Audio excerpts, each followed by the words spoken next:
Bonjour à tous, c'est Isabelle, bienvenue sur la chaîne et je vous retrouve aujourd'hui pour un point livresque. Les derniers livres que j'ai lus ces 8 derniers jours, j'ai lu 3 livres et on commence tout de suite par le premier livre que j'ai lu et j'ai vraiment adoré. Je ne vais pas vous faire languir plus longtemps. Il s'agit de Duel de Barbara Abel aux éditions du Masque et je sais que je vous rabâche Barbara Abel, mais j'ai eu un réel coup de cœur pour cet auteur. Les autres livres que j'ai lus, je les ai tous beaucoup aimés. Et je dois dire que celui-ci m'a littéralement scotché. J'ai totalement adhéré à l'histoire, adhéré au personnage. On se retrouve donc, c'est en Belgique.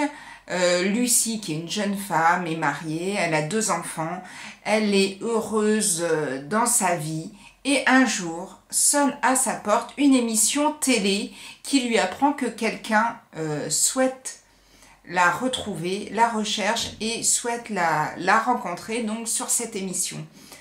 Elle a été abandonnée par sa maman étant jeune et elle est donc persuadée que c'est sa mère biologique qui la recherche. Et donc pendant le début, je ne vous spoile pas, donc pendant quelques pages, elle est vraiment dans cette attente de retrouver sa mère. Pour elle, ça ne peut être qu'elle. Et le jour, en fait, où elle arrive sur le tournage de l'émission, c'est pas sa mère, c'est sa sœur jumelle. D'où le titre Duel. Cette sœur jumelle qui va s'immiscer dans sa vie, qui va vraiment faire totale partie, mais d'un coup. C'est-à-dire qu'imaginez-vous, vous êtes là et du jour au lendemain, on vous apprend que vous avez une sœur jumelle et cette sœur qui est votre double arrive face à vous. Enfin, j'ai vraiment trouvé l'idée déjà de cette histoire géniale. Et qu'est-ce que je pourrais vous dire sur le livre, tellement je l'ai aimé, j'ai trouvé l'écriture, c'est percutant, on ne s'ennuie jamais. Moi, je l'ai lu très très rapidement. Tous les personnages sont juste vraiment bien faits. Autant Lucie que sa sœur Angèle, le mari de Lucie, enfin vraiment, tout est fait pour que on ne puisse plus lâcher ce livre, comme beaucoup de livres de Barbara Abel. Et moi qui avais beaucoup aimé la duologie Derrière la haine et après la fin, j'ai retrouvé un peu cette ambiance dans ce livre-ci. Et vraiment, j'ai eu un gros coup de cœur pour Duel. Si vous ne l'avez pas lu, mais foncez, parce que vraiment, je pense qu'il pourrait plaire à un grand monde et c'est toujours un bonheur de lire Barbara Abel. Il me reste encore quelques-uns, sachant que son prochain livre, je crois, si je me rappelle bien, sort au mois d'octobre. Donc si je pouvais les avoir lus en au moins une grande partie avant le mois d'octobre pour rattraper mon retard. Et il me tarde vraiment de découvrir son nouveau livre. J'ai ensuite lu en lecture commune avec Élise, Vertige de Frank Tilly. Je me suis dit, mon Dieu, après Barbara Abel, je ne sais pas comment je vais réagir à cette histoire. J'avais pas vraiment lu la 4e de couverture et ça faisait un moment que j'avais plus lu de Frank Tilly. J'avais beaucoup aimé Puzzle. J'avais un peu moins aimé L'Anneau de Möbius. Et celui-ci me tentait pas mal. J'avais lu de bons avis, des gens qui... Il était plutôt bien noté sur Livre Addict. Et je me suis dit, je vais donc en profiter pour le lire. Élise voulait le lire, donc elle l'a lu aussi. Je suis pas sûre qu'elle l'ait fini parce qu'elle m'en a pas parlé. Et autant pour elle, pour le début au moins, ça avait l'air de le faire moyennement. Autant pour moi, je me suis totalement plongée dans l'histoire.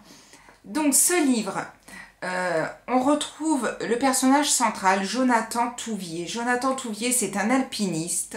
Sa femme est malade d'un cancer, elle est en phase terminale. Il a également une fille qui étudie en Turquie le cinéma, enfin bref. ça c'est pas non plus le plus important de l'histoire. Cet homme, Jonathan, se retrouve un jour, il se réveille et il est dans un gouffre. Il est enchaîné au poignet et à côté de lui, il retrouve son chien, Pokhara, et deux hommes. Un homme qui est comme lui enchaîné à la cheville et un autre homme, Michel, l'autre s'appelait Farid, et le troisième homme, Michel, lui est libre. Par contre, il est masqué, il est entièrement masqué, avec une sorte de grand masque de fer.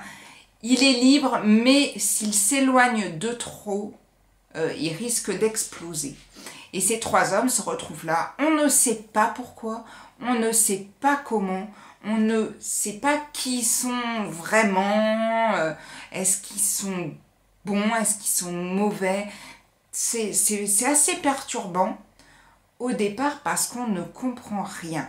Vraiment, c'est un huis clos. C'est ces trois hommes plus le chien qui se retrouvent donc là et on ne sait pas ce qu'ils vont devenir, on ne sait pas qui les a mis là, on ne sait pas comment ils sont arrivés. Ils n'ont pas l'air non plus de se connaître plus que ça, donc pourquoi eux, pourquoi pas quelqu'un d'autre? Et c'est en gros l'histoire globale. Je ne vais pas vous en dire trop parce qu'après sinon je risque de spoiler.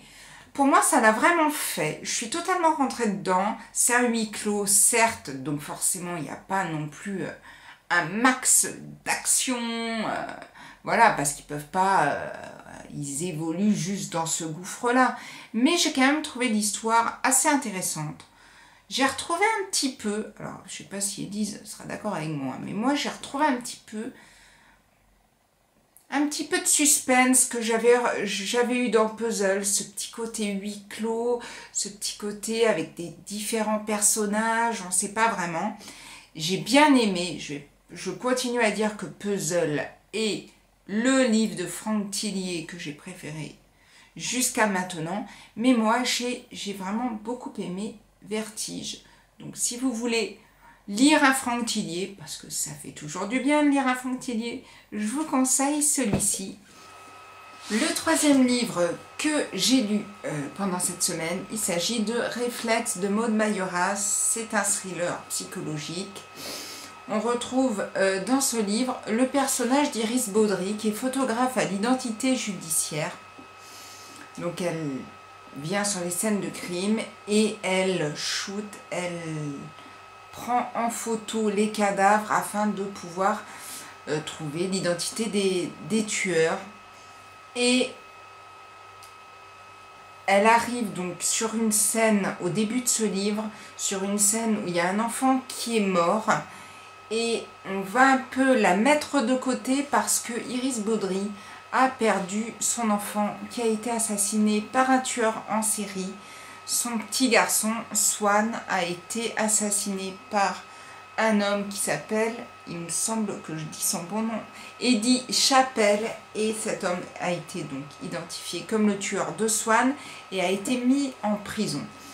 Donc d'un côté, on a cette histoire donc dans le présent d'Iris Baudry avec donc on retrouve des personnages de sa famille, sa mère, enfin vraiment son histoire personnelle avec la perte de cet enfant.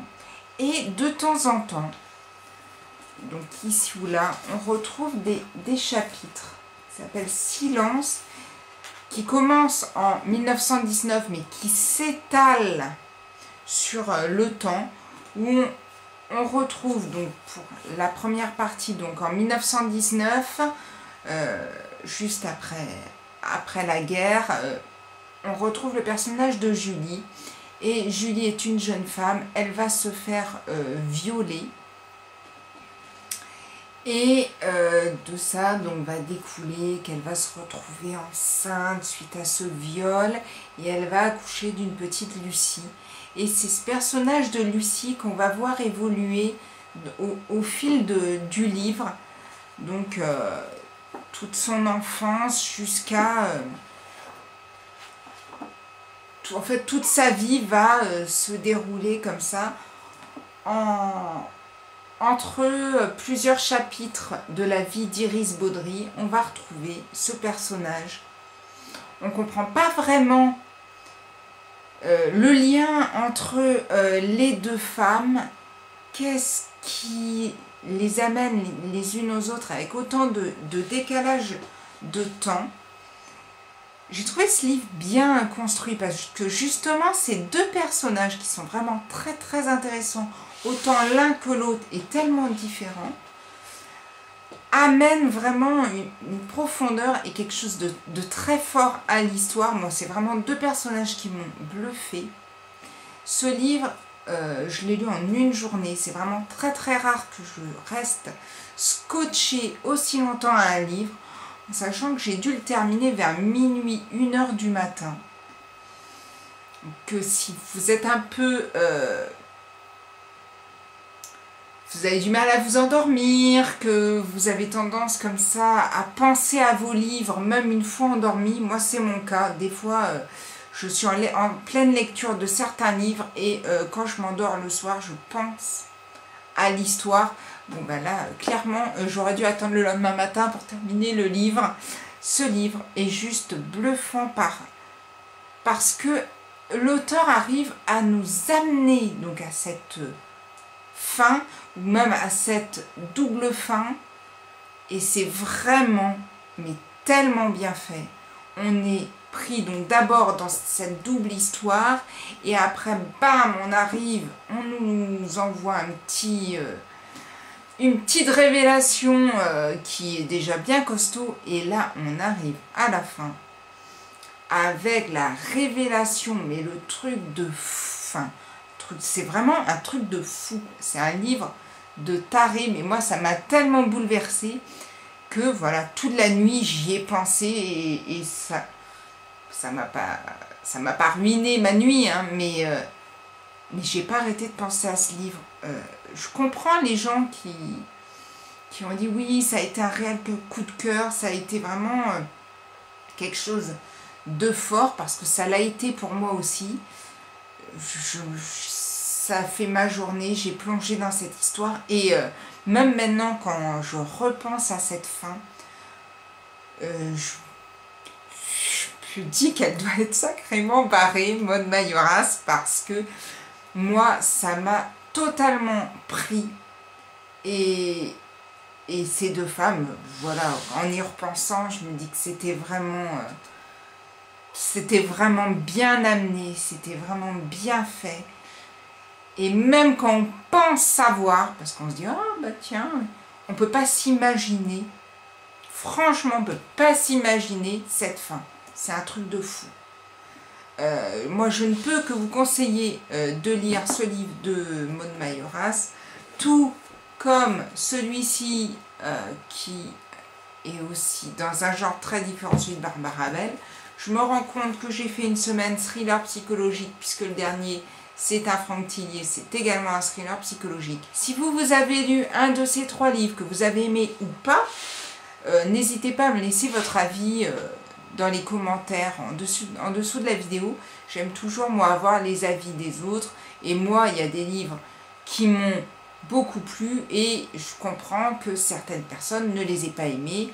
Il y a, je sais pas, la science infuse, c'est mon ressenti, c'est pas ceux de tout le monde. Heureusement qu'on n'a pas tous les mêmes ressentis. On en a donc fini avec ce point livresque et je vous dis à très bientôt pour une prochaine vidéo. Prenez soin de vous. Ciao, ciao!